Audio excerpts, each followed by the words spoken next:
In today's video, I'm going to teach you how to cancel Printify subscription.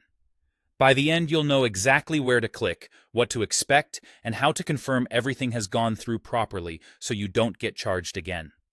First, log into Printify. Head to the Printify website and sign into your account the way you normally do. If you use more than one account, make sure you're signed into the one with the active premium plan so you're canceling the correct subscription. Once you're in, open your dashboard. Most users land there automatically after logging in.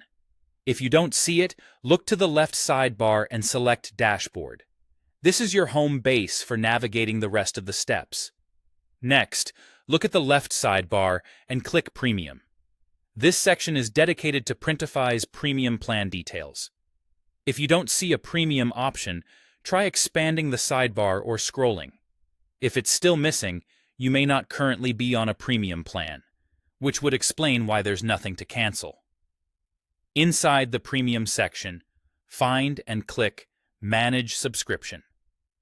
This button takes you to the page where you can view your billing cycle, renewal date, and plan status. Depending on interface updates, it may read Manage or Manage Plan, but the function is the same. Now, select Cancel Subscription. You'll typically be asked to confirm your choice and, in some cases, to share a brief reason. Choosing a reason is usually optional, so don't worry if you'd rather skip it. The key is to select the option that clearly states you want to cancel. Finally, confirm Cancel. Approve the confirmation prompt to finalize it. After this, your subscription will stop renewing automatically. You should keep access to premium features until the end of your current billing cycle, and you won't be charged again on the next cycle. It's normal not to receive a prorated refund for the remaining days in the cycle, but you'll retain benefits until your paid period ends.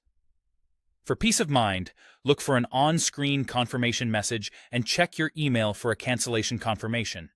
If you don't see one, refresh the premium page and verify that it now shows a canceled or non-renewing status. You can always resubscribe later from the same premium section if you change your mind. That's it. You've logged in, opened your dashboard, navigated to premium, selected Manage Subscription, chosen Cancel Subscription, and confirmed. Your plan will no longer auto-renew, and you'll finish out the current billing period with premium access.